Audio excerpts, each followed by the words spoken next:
ایک دیہاتی گاؤں دیہات کا آدمی بالکل بچڑ دیہاتی شہر میں جاتا ہے، وہ کیا دیکھتا ہے؟ ایک اتنا بڑا گیند ہے، سارے لوگ مل کر کے اس کو لات سے مار رہے ہیں۔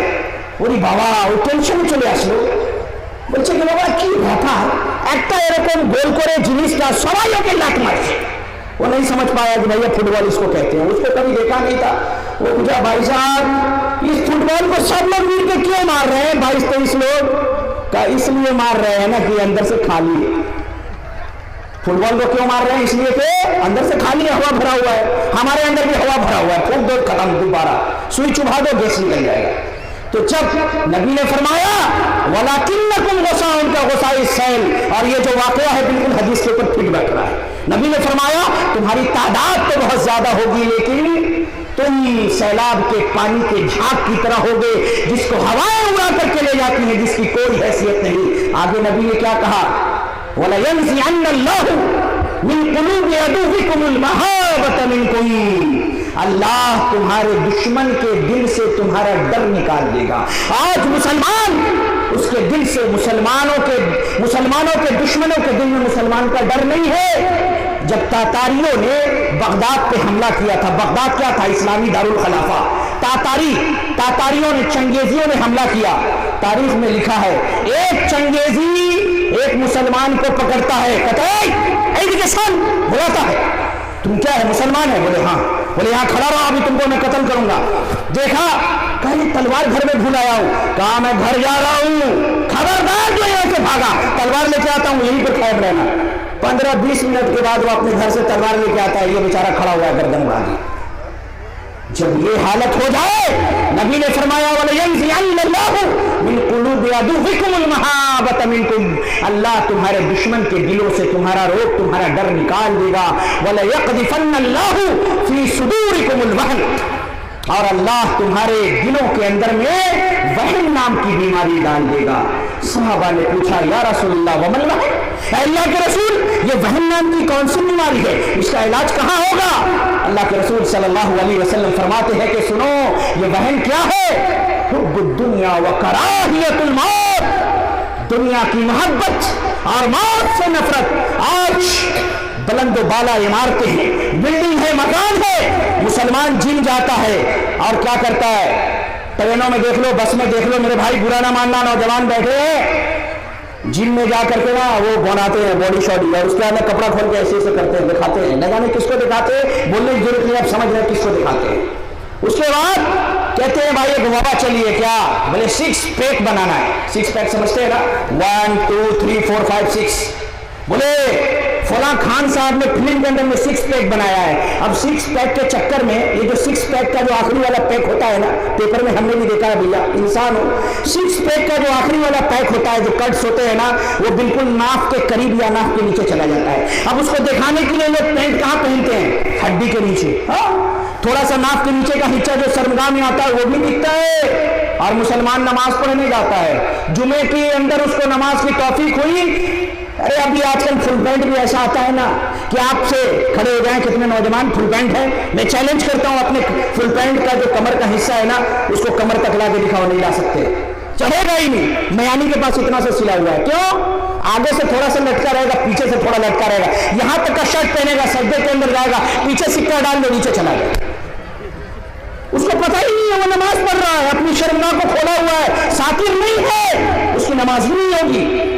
ایک بھائی صاحب ایسے ہی نماز پڑھ رہے تھے، سامنے میں کھڑے ہوئے تھے، جب سجدے میں گئے پتہ چلا پیچھے والا گیا کام سے، اب نظر جھکایا ہوا، نماز ختم ہوئی، ان کو ڈھونڈا، بولے بھائی جان آپ نماز پڑھ رہے ہیں، پیچھے آپ کی شرمگاہ کھل جاتی ہے، کہا نہیں ایسا نہیں ہو سکتا ہے۔ ہم بولے معاف کرنا، ایک بار رکوع میں جائے، موبائل نکالا، کھٹ سے فوٹو کھینچا، بولے یہ کیا ہے؟ بولے استغفراللہ۔ ہم بولے اب نہیں جاؤ کپڑا چینج کرو۔ تو مسلمان اس قدر ذلت کا شکار کہ وہ گٹس بناتا ہے، 6 پیک بناتا ہے، فیشن کا دیوانہ۔ ایک صاحب نے بال رکھا ہوا ہے، چاروں طرف سے بال چھوٹے چھوٹے، بیچ میں بڑا، یہاں سے جو ہے وہ ایسے مان نکالا ہوا ہے، چھوڑا ہوا ہے، اور اس کو بلیڈ اور ریزر سے چھیلا ہوا ہے۔ یہ 2 سال پہلے کی بات ہے۔ ہم نے پوچھا بھائی یہ کون سا بال ہے؟ اپنے گاؤں کے آدمی کو، یہ چولٹا کے تم ریکھو এরকম মাঝখানে কেটে রেখেছো, এটা কি ফ্যাশন? কথা মোল্লা সাহেব আপনি জানেন না এটা নতুন ফ্যাশন আছে। বলে কি ফ্যাশন? বলে গাজনি ফ্যাশন।